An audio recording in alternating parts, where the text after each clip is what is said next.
संबंध में एक महत्वपूर्ण प्रश्न रखना चाहती हूँ।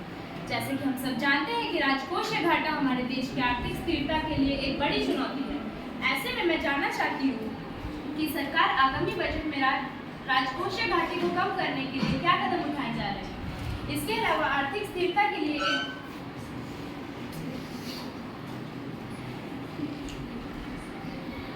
देखिए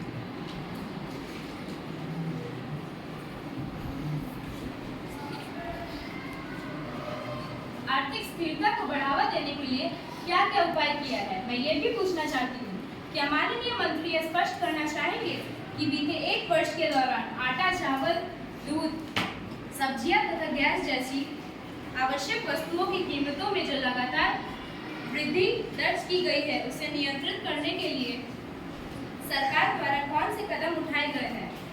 विशेषकर जब महंगाई का बोझ गरीबों और निम्न आय वर्ग के नागरिकों पर सबसे अधिक पड़ रहा है, उन्हें जरूरी वस्तुओं को वहन करने में भी कठिनाइयों का सामना कर रहा है।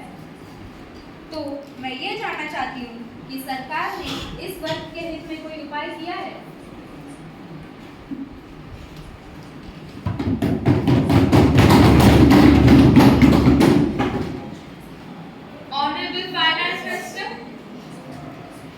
माननीय अध्यक्ष महोदय, मैं सदस्य द्वारा पूछे गए प्रश्न के लिए धन्यवाद देती। यदि बात है राजकोषीय घाटे की, तो ये कोई नई रोग नहीं, ये सालों से आ रही उस आर्थिक कुपोषण की देन है जिसे पिछली सरकार आंख मूंद कर पहुंची, जो हमें 2014 में 4.5% राजकोषीय घाटे, 10% मुद्रास्फीति और बिखरी हुई कर प्रणाली के रूप में मिला। हमने तो सत्ता संभालते ही इस बजट की सर्जरी शुरू कर दी। यदि प्रमाण की बात की जाए तो 2024 में प्रत्यक्ष कर संग्रह 18.3 लाख करोड़ रुपए तक पहुंच चुका है। यही नहीं, जीएसटी संग्रह अपराध 2024 में 1.8 लाख करोड़ है, जो कि अब तक की सर्वाधिक मासिक संग्रह है। अब बात आती है आर्थिक वृद्धि को बढ़ावा देने। महोदय, हमारी सरकार बुलेट ट्रेन की रफ्तार से काम कर रही है, ताकि पुराने सरकारों की धीमी बैलगाड़ी नीति की तरह।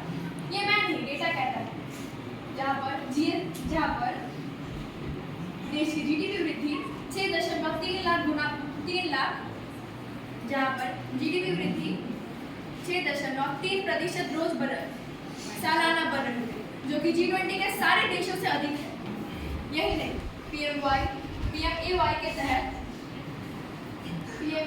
और डिजिटल इंफ्रास्ट्रक्चर के तहत 1 करोड़ नई नौकरियों का अनुमान लगाया जा रहा है 2025 तक। और बात आती है आपके आखिरी प्रश्न, तो देखिए, आलू, प्याज, टमाटर, पेट्रोल, हर चीज के दाम पर आम आदमी परेशान है, ये हम मानते हैं। पर ये भी देखिए कि मुद्रास्फीति कोई घर की लौ नहीं, ये दुनिया भर की आग है जिसमें हम भी सुलझे हैं। और जो ये पूछते हैं कि महंगाई क्यों, उनसे मेरा यही जवाब है कि क्या रूस और यूक्रेन का युद्ध हमने लगवाया।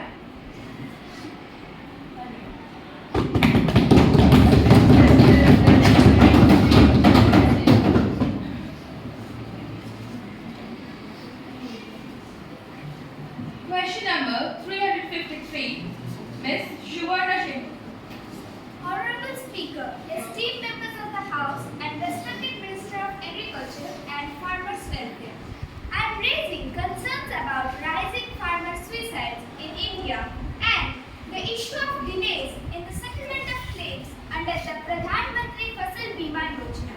What steps will be taken to increase the penetration of crop insurance schemes among the farmers in rural areas, and what long-term solutions can the government implement to address the rising number of farmer suicides in India, considering the key factors of crop failure, debt burden, lack of credit access, and mental health issues?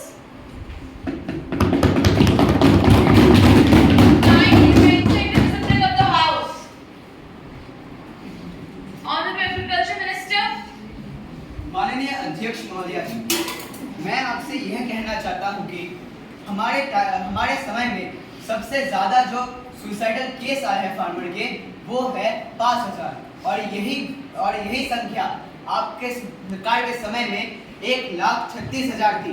ये बहुत ज़्यादा है। हमारे समय में तो ये number बहुत ड्रास्टिक वे से कम हुआ है। और मैं यह भी कहना चाहता हूँ कि फार्मर्स के खुदकुशी के बाद उनके हर एक फैमिली को 70,000 से ज़्यादा रुपए दिए जाते हैं और उनको उनकी लाइफ को अच्छी तरह से जीने के लिए सालाना 17,000 रुपए और उससे ज़्यादा हम खेतों के लिए उनके खेतों के लिए पानी प्रोवाइड करते हैं। इससे उनका खेत और वृद्धि पाता है और वह फाइनेंशियली और अपने मेंटली बहुत ज़्यादा स्ट्रॉन्ग हो रहे हैं। और आज मैं ये यहाँ पे खड़े होकर बोल सकता हूँ कि फार्मर्स अपने पैरों पर खड़े हो रहे हैं और हमारी सरकार हमेशा फार्मर्स के लिए काम करती रहेगी।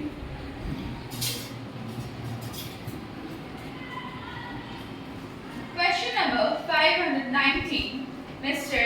Anik Pal. Respected Speaker, I want to say that the foreign direct investment inflows of India has been reduced by 14% and stands now to $44.85 billion only. Also, the international relationships